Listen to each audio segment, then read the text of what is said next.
Así inicia Es Noticia, Noticia en Profundidad. Qué placer estar con ustedes. Soy Tatiana Pérez y les saludo desde nuestra sede central en Caracas, en Venezuela. Equipo técnico y periodístico listo para iniciar durante toda esta semana el análisis de coyuntura en Es Noticia, que como siempre revisamos primero a través de los titulares. Es Noticia los Estados Unidos. Entre la zozobra y las fuertes críticas se mueve el país por estas horas, en lo que parece un macabro juego político. El presidente Donald Trump anuncia que aplaza las deportaciones masivas por una semana, pero en algunas ciudades ya se reportan redadas. ¿Qué está pasando entonces? ¿Quién hace algo por evitarlo? Profundizamos en ello. Segundo tema que es noticia, Venezuela. El Consejo de Derechos Humanos de la ONU no es la alta comisionada. El fin de semana que acaba de pasar, esto queda claro a través de una resolución que rechaza el informe de Michelle Bachelet. Y aunque algunos intentan obstruir el diálogo entre gobierno y oposición, este lunes se retoma en Barbados. Tenemos el panorama, tenemos el análisis de esto que les contamos. Tercer tema que es noticia, Puerto Rico. Un chat con groseras conversaciones tiene al gobierno en jaque. La indignación es tal que este lunes continuaban las protestas exigiendo la renuncia y no solamente ello, la judicialización del gobernador Ricardo Rosselló y su gabinete por burlarse, por conspirar, por expresar opiniones homófobas y racistas contra periodistas, políticos y activistas. Tenemos la información, tenemos el análisis. Noticia que así comienza. Bienvenidos, bienvenidas.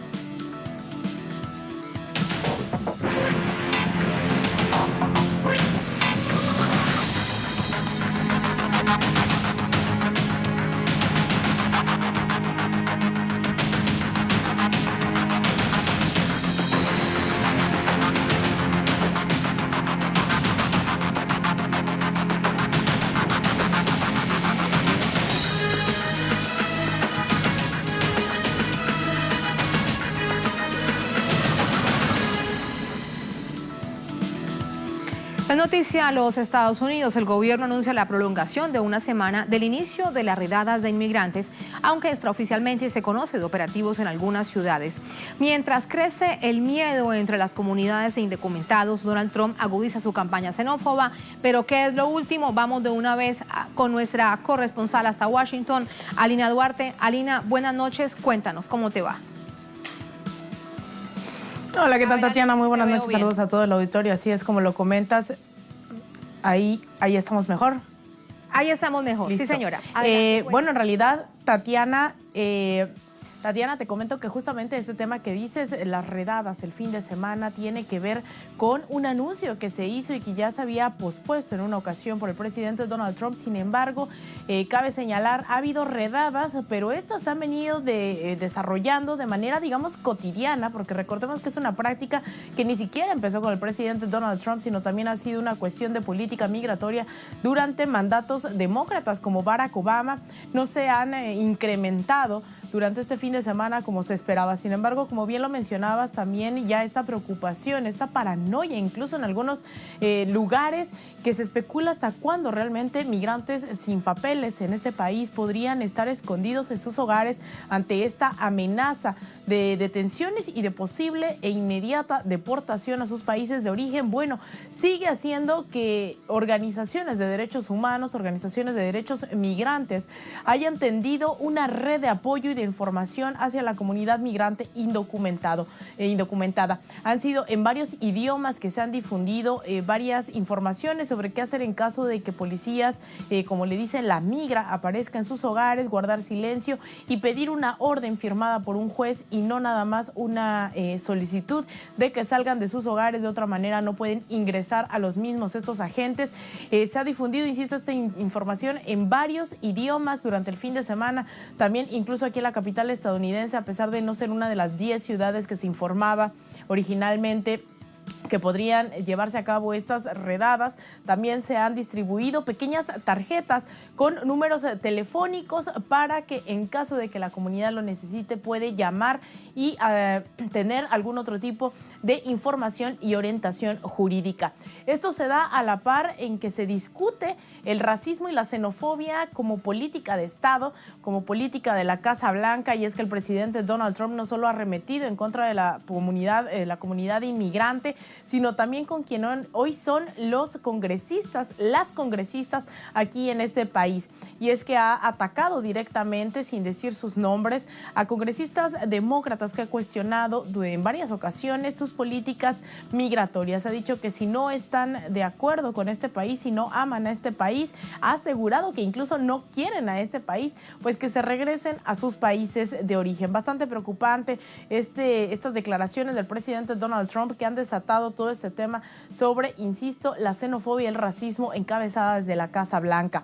Han salido a dar declaraciones estas congresistas de origen musulmán, árabe, latino, afrodescendientes, esta tarde desde el Congreso, asegurando que se trata de una política racista y xenófoba, y también piden este juicio político, este impeachment del presidente Donald Trump. Esto al mismo tiempo en que el día de hoy el magnate ha anunciado en el tema del asilo.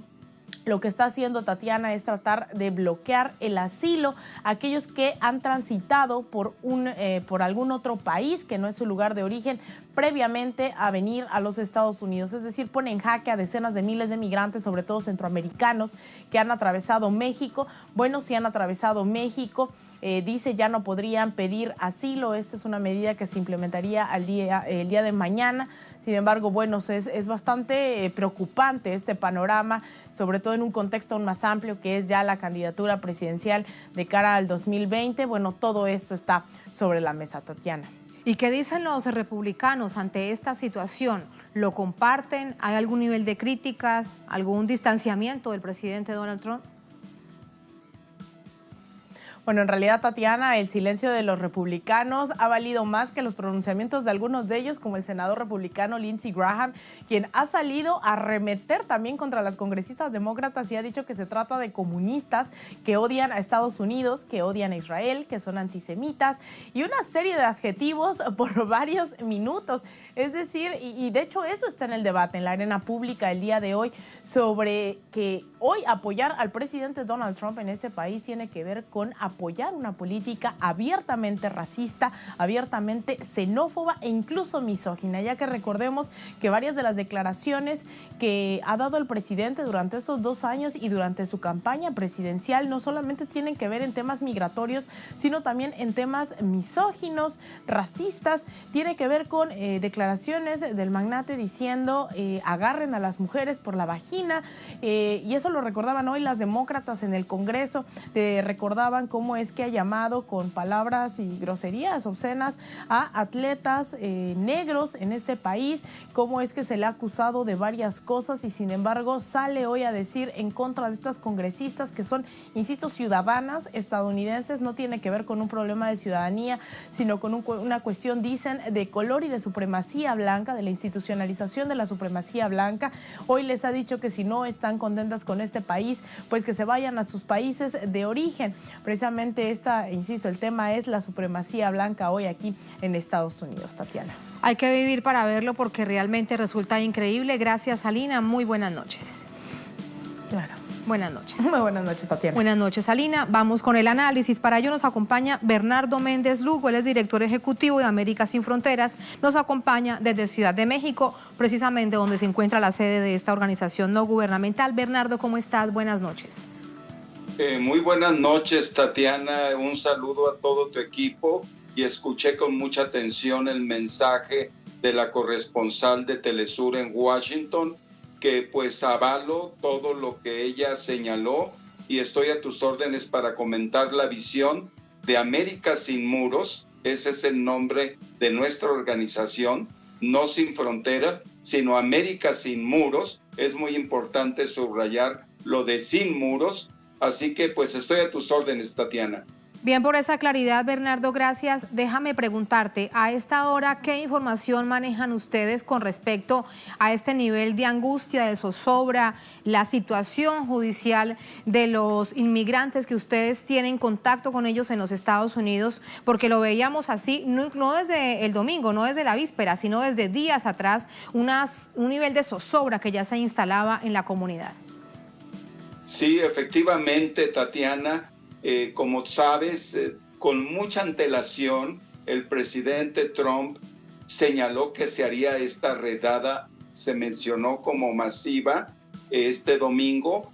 Esto también quiero comentarte que alertó a las organizaciones promigrantes, alertó a los abogados defensores, alertó a los alcaldes de Nueva York y de Los Ángeles, entre otros alcaldes, que rechazaron este operativo. Así que las personas estuvieron muy bien informadas de que no deberían abrir la puerta si no había una orden judicial firmada por un juez, una orden de cateo. Así que, digamos, el hecho de que el propio presidente Trump haya con mucha antelación hablado de esto, permitió una organización, lo cual, de acuerdo con los miembros y voluntarios de América Sin Muros en más de 10 ciudades de Estados Unidos, particularmente hemos consultado con las ciudades que eran objeto de las redadas y no tenemos realmente muchos detenidos. Por el lado de la Cancillería mexicana, Tatiana, el propio domingo en la mañana, el canciller Marcelo Ebrard hizo un llamado de coordinación con la red de 50 consulados de México. Recordarás que México es el país pues, que cuenta con más inmigrantes en Estados Unidos, y de los 12 millones de personas que están en situación irregular, aproximadamente 6 millones son mexicanos. Si sumamos centroamericanos y de habla hispana, estaríamos hablando de los 8 millones de hispanoparlantes. Así que el operativo realmente fue un fracaso en términos de personas aprehendidas. Hay que señalar, Tatiana, de que el operativo iba orientado a detener aproximadamente a un poco menos de 2,000 personas que tenían orden de deportación y no se han ido de Estados Unidos. En realidad, creo que, digamos, no habría que, digamos, hacerlo algo tan de zozobra, tan tenebroso, en términos de que estaba dirigida este operativo, y calculo yo que de los próximos 5 días hasta el viernes, para ubicar a la gente que tiene esa orden. Obviamente que las familias y las personas alrededor de las personas que están señaladas pues corren riesgo, y personas indocumentadas que están pues ya en las miras de migración por tener 2 o 3 entradas sin documentos a Estados Unidos, también pueden ser objeto de estas redadas, Tatiana. A ver si te comprendo un poco mejor. ¿Crees entonces que todo esto que se ha generado es producto de un uso político del gobierno de los Estados Unidos? ¿Que los efectos concretos, que los efectos reales no son lo que dice que serán el presidente Donald Trump? Mira, yo creo que hay una serie de contradicciones muy visibles. Por otra parte, el propio director interino de lo que es la autoridad migratoria, el famoso ICE en inglés, señaló de que se harían deportaciones de 1 millón de personas. Habrán visto ustedes una entrevista en CNN de parte de este directivo, cuando realmente pues la capacidad anual que tiene Estados Unidos, la autoridad migratoria, es de un máximo de 400,000 personas.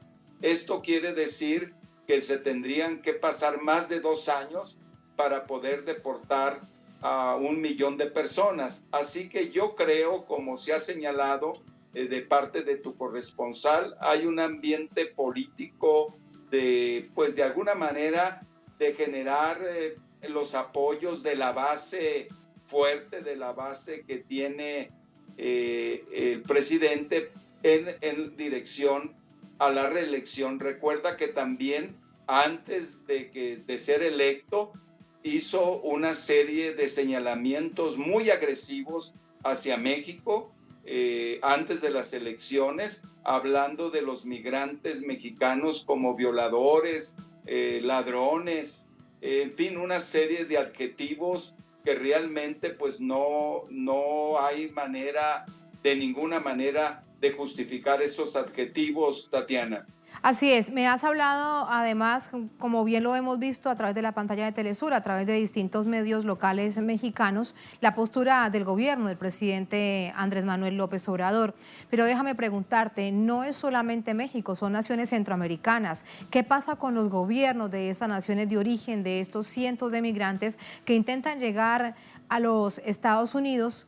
Y más alejado, nada más alejado de la realidad de pensar que son, como lo ha, y bien lo recordabas, calificado el presidente, que a través de ellos llegan o las enfermedades o las violaciones a los derechos humanos o el narcotráfico. Mira, es muy importante lo que me preguntas sobre los gobiernos, particularmente de los 3 países denominado Triángulo del Norte, Guatemala, Honduras y El Salvador. En el caso de El Salvador hay mucha esperanza en la elección del presidente Nayib Bukele. Próximamente pues tendremos una reunión América Sin Muros con el Parlamento Centroamericano y el gobierno de Chiapas, estado fronterizo con Guatemala, para analizar el plan de cooperación y desarrollo que ha propuesto el presidente López Obrador para Centroamérica. Y en ese sentido, pues hay ahorita un impasse político en Guatemala en el proceso de elección de nuevo presidente, que puede ser presidenta, ya que hay una candidata mujer. Y también en el caso de Honduras, aquí hay una serie de situaciones problemáticas.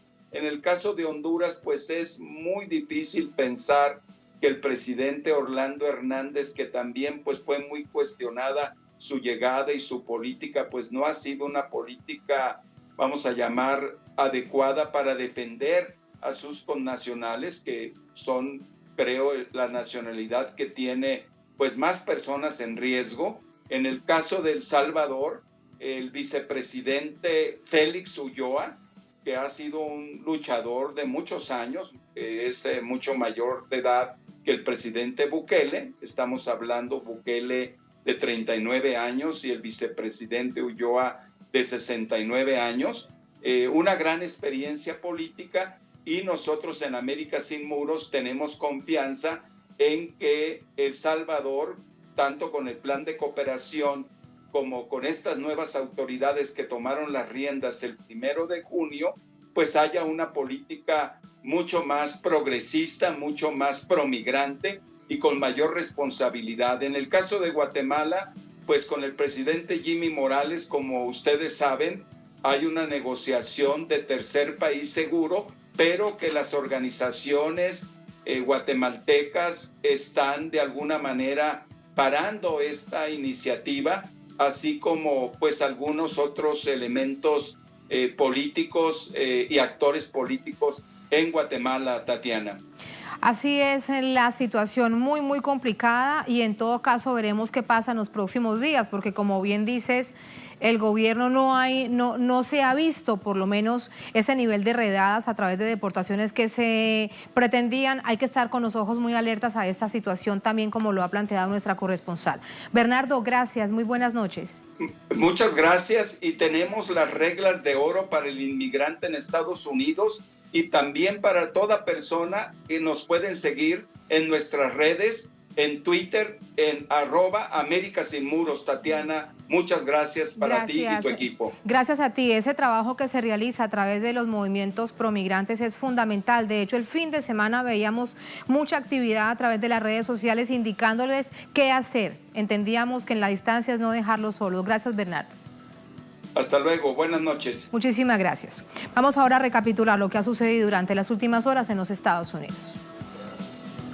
De acuerdo con versiones extraoficiales y medios locales, desde la noche del sábado se registraron acciones aisladas de agentes del Servicio de Migración y Aduanas en algunas ciudades del país, en el marco del operativo de redada de inmigrantes. Se espera que la operación nacional masiva se ponga en marcha la próxima semana. La decisión de posponer las redadas solo extiende la angustia de los miles de migrantes indocumentados en Estados Unidos que temen ser detenidos. A través de las redes sociales, algunos alcaldes y grupos promigrantes se han dedicado a difundir información para instruir sobre sus derechos a quienes podrían ser blanco de una redada. Otros registran cómo las calles se han visto desoladas, entre ellos el alcalde de Nueva York, Bill de Blasio, y la senadora republicana Elizabeth Warren. En decenas de ciudades se realizaron manifestaciones contra las redadas. Están programadas para Nueva York, Miami, Los Ángeles, San Francisco, Houston, Chicago, Atlanta, Baltimore y Denver. La mañana de este lunes, el gobierno mexicano se pronunció en rechazo a los nuevos cambios regulatorios en el sistema de asilo estadounidense que obligan a quienes deseen solicitar asilo en ese país a hacerlo previamente en alguna de las naciones por las que transiten y que además esa petición les sea negada. El canciller Marcelo Ebrard afirmó que esa medida de ninguna manera constituye un mecanismo de tercer país de asilo. Más tarde, el presidente Trump incrementó su campaña xenófoba en redes sociales con una serie de tweets en los que ataca a 4 congresistas demócratas. Sin nombrarlas, se refiere a Nancy Pelosi, Alexandria Ocasio-Cortez, Rashida Tlaib, Ilhan Omar y Ayanna Pressley. Las acusa de odiar a los Estados Unidos por promover el socialismo, ser pro-Al-Qaeda y apoyar a los inmigrantes, lo cual a juicio de Trump es equivalente a drogas y crimen. La polémica empezó el domingo cuando el mandatario afirmó que ellas vinieron de países cuyos gobiernos son una total y completa catástrofe, por lo que insistió en que regresaran a sus países. En respuesta, la Cámara de Representantes estadounidense anunció que votará una resolución para condenar el racismo del presidente, mientras miles de indocumentados temen ser separados de sus familias y trasladados a centros de detención con condiciones inhumanas. Trump utiliza el juego a su favor en la campaña política.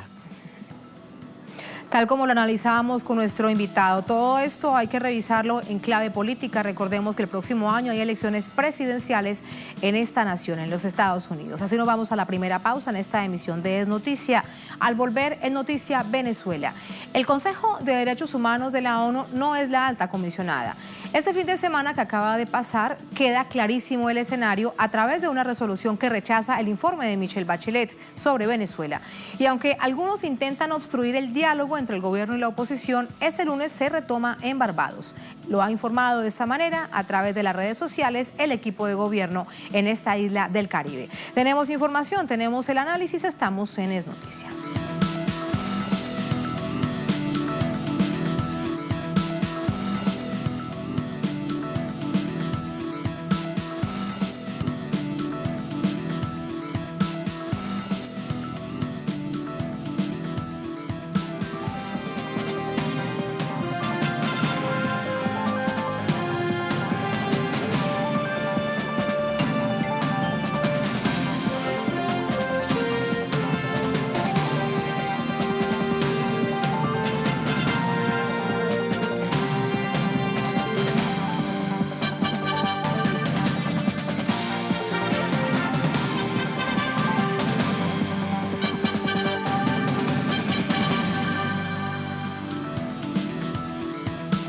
En Noticia Venezuela, el Consejo de Derechos Humanos de la ONU desaprueba el informe de la alta comisionada Michelle Bachelet.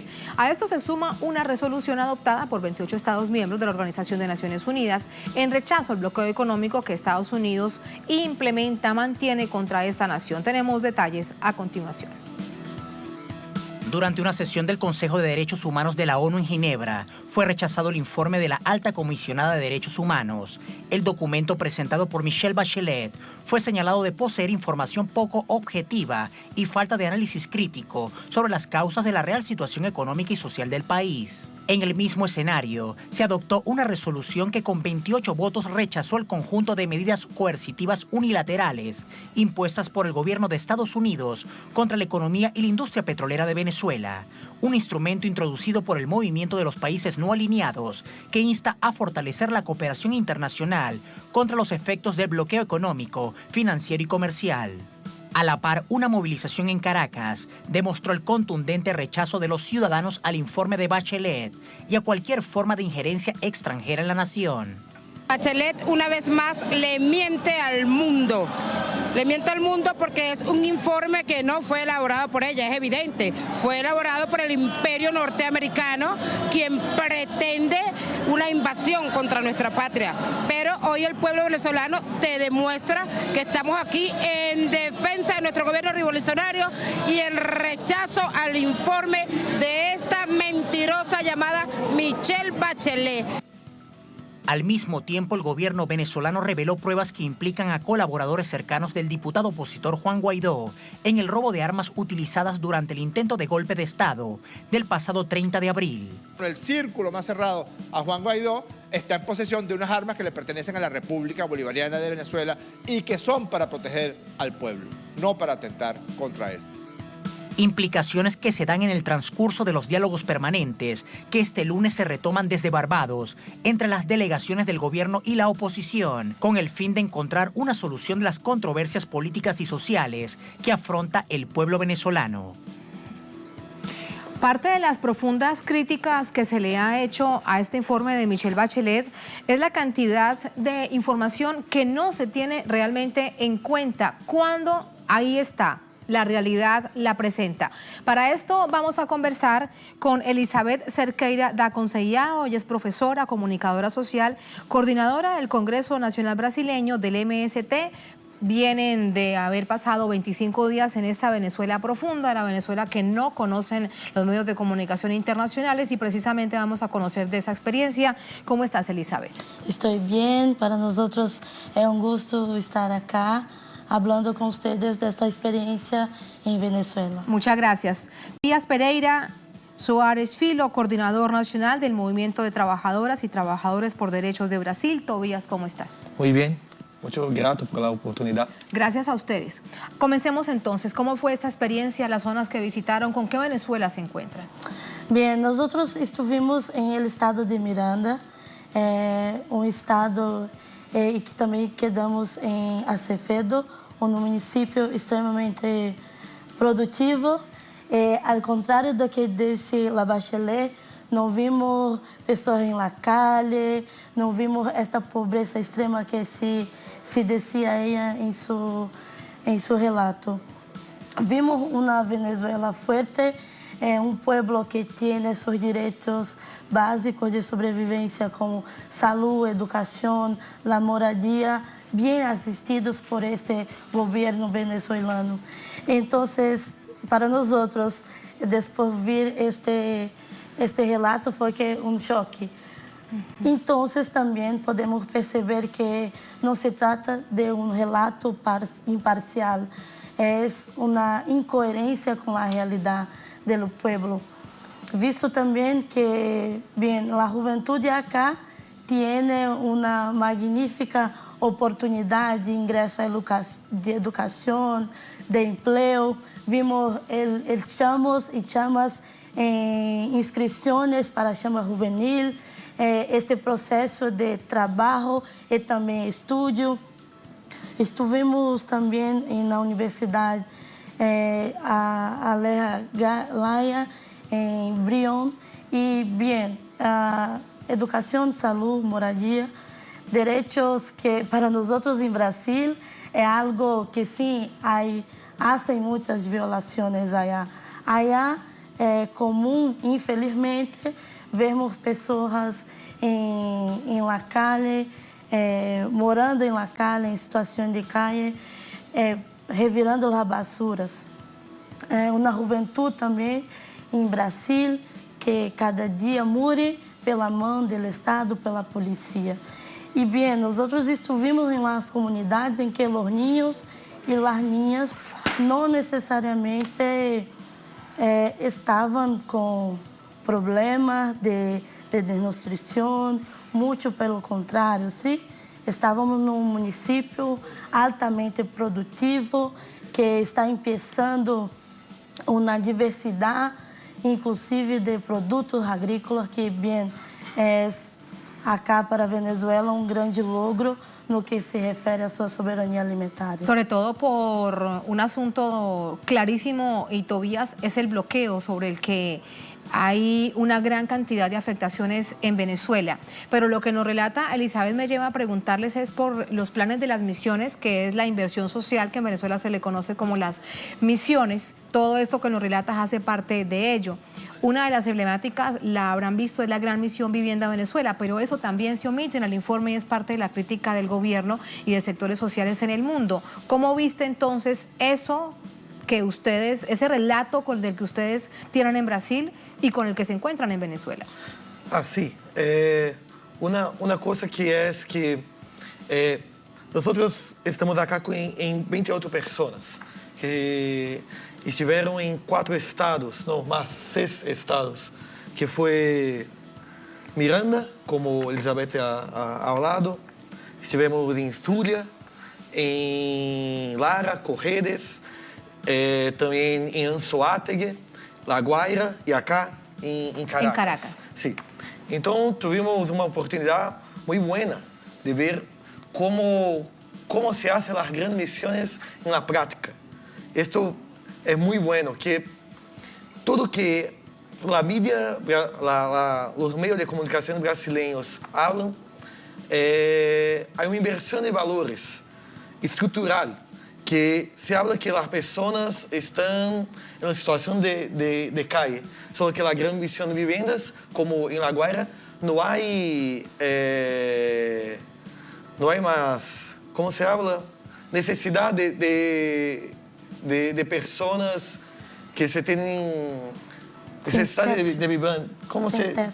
Sí, sin techo. Puedes hablar así. Sí. O una otra gran misión que tivemos la oportunidad de ver es el ingreso de la juventud en el mercado de trabajo, Sí. que es muy bueno. La CLAP, que es otro trabajo exitoso de los gobiernos que en Brasil no hay nada igual. Una cosa muy importante que creo que sea importante Destacar. es la democracia participativa y protagónica en el gobierno venezolano. Que hay, no como que para Brasil se hay una apariencia que el gobierno hace todo, se dice todo, se queda así, no hay expresión individual, no hay expresión colectiva, es todo dicho y coordinado por el gobierno. Solo que no, hay un proceso muy exitoso de organización protagónica que las personas dicen o que quieren, cómo quieren, la hora que quieren, y que hay una construcción de un Estado que permite la participación como efectiva de los pueblos. La concreción de la participación del pueblo en las decisiones de Estado. Y en Brasil se habla que aquí en Venezuela se vive en una dictadura. Sí. ¿Qué dictadura es esa? Que los pueblos se dice o que quiere, cómo quiere, qué derecho tiene o no, en qué hora se tiene. Entonces, ¿sobre qué discusiones escucharon ustedes precisamente esa participación del pueblo frente a frente con el Estado venezolano? ¿Sobre qué tipo de discusiones? sí, vimos una variedad de distintas participaciones, como las visitas de ministros a los municipios, a la ciudad, mas sobre todo la organización de asambleas, donde el pueblo discutía entre ellos cuáles eran los problemas, cuál era la situación. Y hay un dominio que es impresionante, increíble, de la realidad por las propias personas. Como hay Somos Venezuela, que son personas que están en las calles Sí. levantando los datos, todo sobre la persona. Entonces contesta cualquier persona. ¿Cuál es la cantidad de la juventud? Hay los números en la cabeza. ¿Cuántas personas tienen presión alta? Se dice en la punta de la lengua. Se pregunta sobre, ¿hay cuántas personas estudiando? Hay tantas. Entonces, hay un dominio sobre la realidad que es increíble. las propias personas. No hay cómo se negar los dados de las personas que todas se dominan. Isso é muito bonito. E como também há todos os conselhos de saúde, os conselhos de educação, há acompanhamento precioso da realidade, que isso, claro, é negado no informe de Bachelet, é negado em los medios de comunicação. Es negado por el informe de la alta comisionada de los derechos humanos de Naciones Unidas, Michelle Bachelet, y es negado por los gobiernos que precisamente dicen que Venezuela es una dictadura. Y me estabas hablando de algo que también resulta transversal en este momento para la producción del país, para la producción de Venezuela, y es la experiencia agraria. Cuéntanos de eso.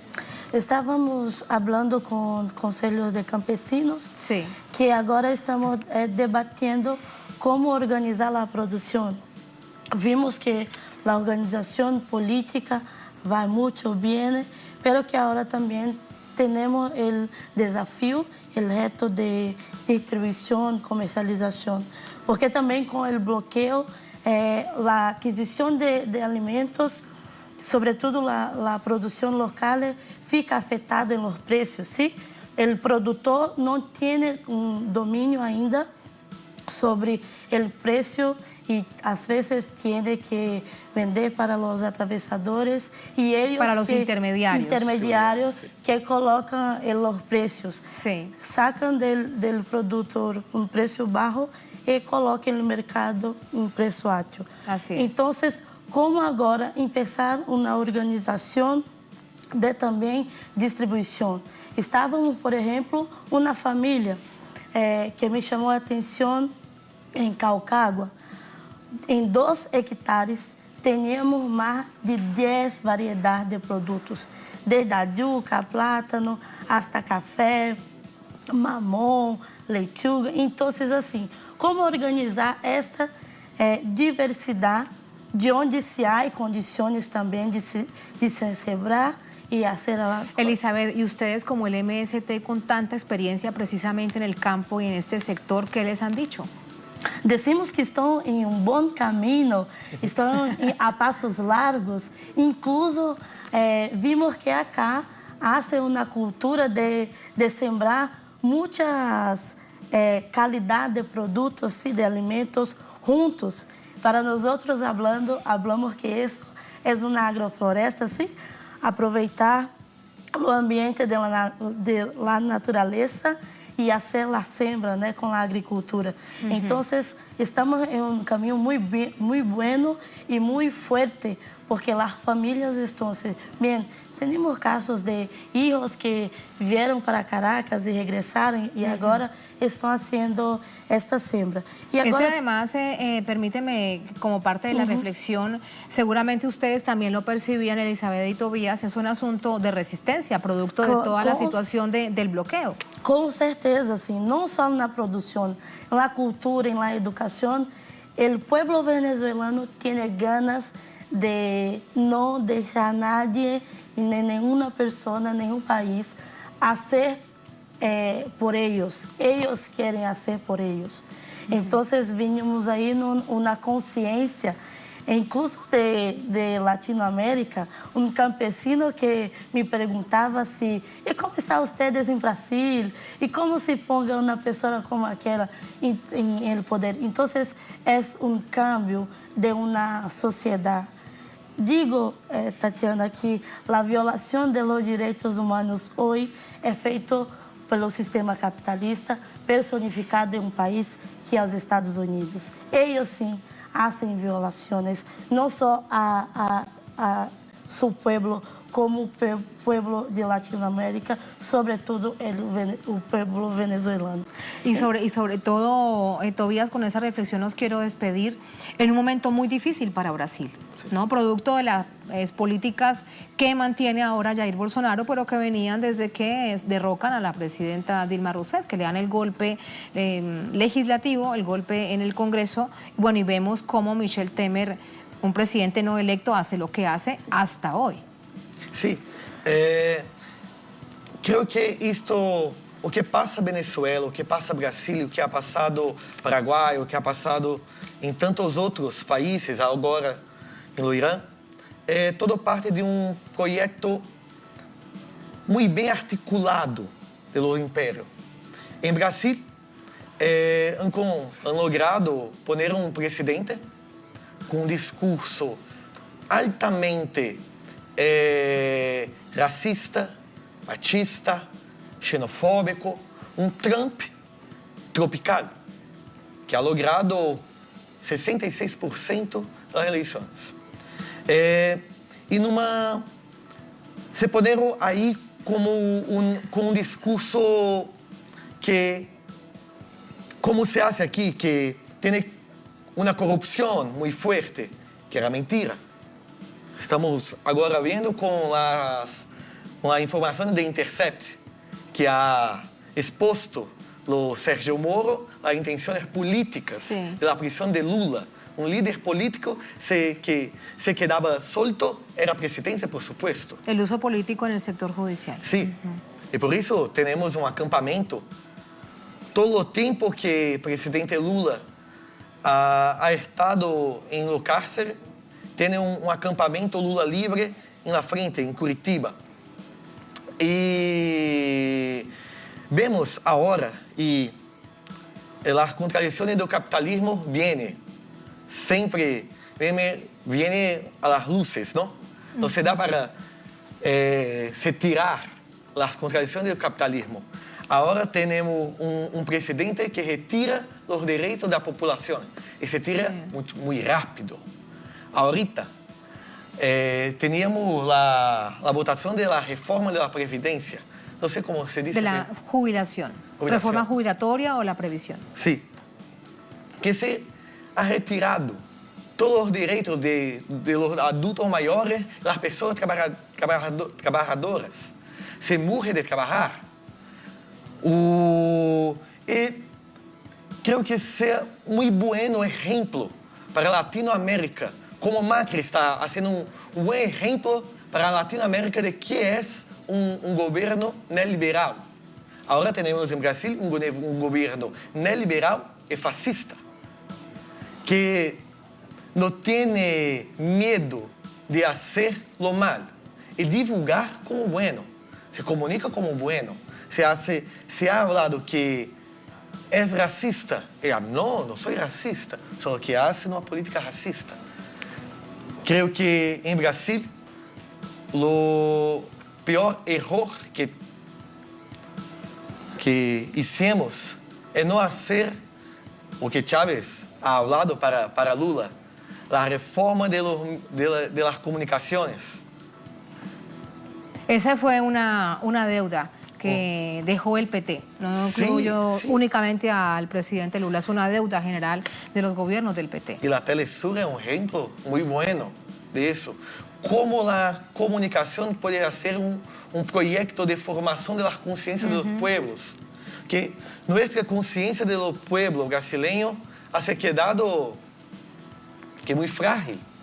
Que no es culpa de los pueblos que la conciencia es frágil.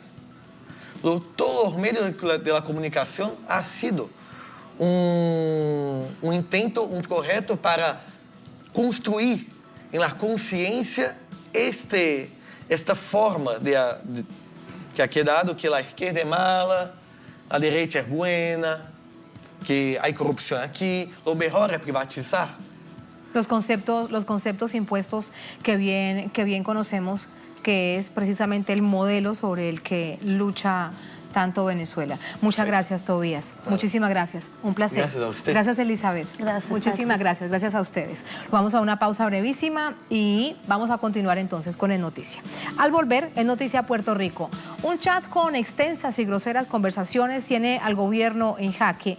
La indignación es tal que este lunes continuaban las protestas exigiendo la renuncia y judicialización del gobernador Ricardo Rosselló y su gabinete por burlarse, por conspirar, por expresar opiniones homófobas, racistas, contra periodistas, políticos y activistas. Tenemos ese panorama, tenemos el análisis al volver en Es Noticia.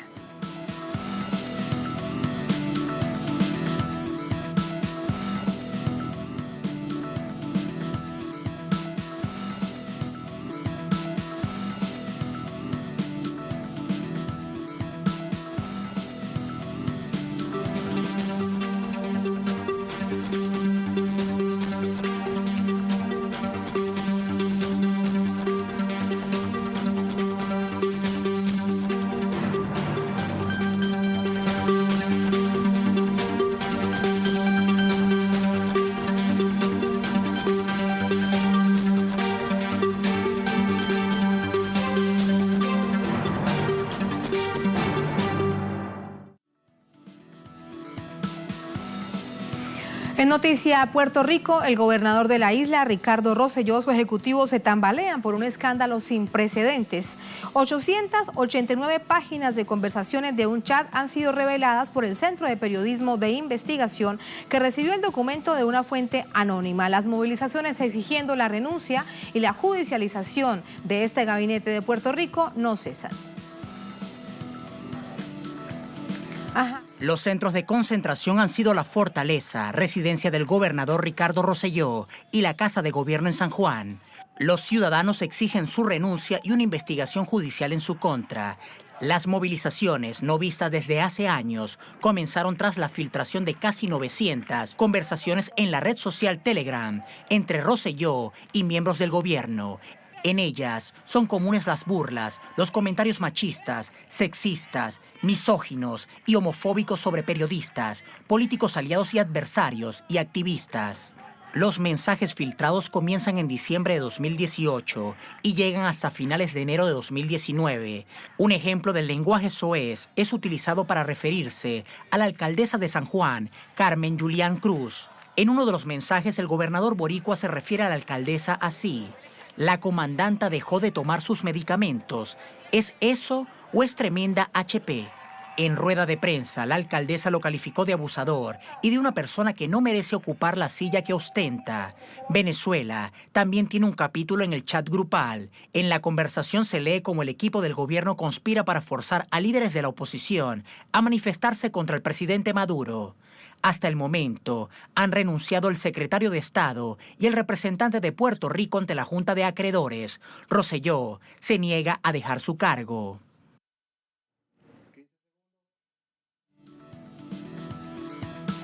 Vamos así con las implicaciones, con el análisis de lo que esto significa. Para ello nos acompaña Denis Márquez.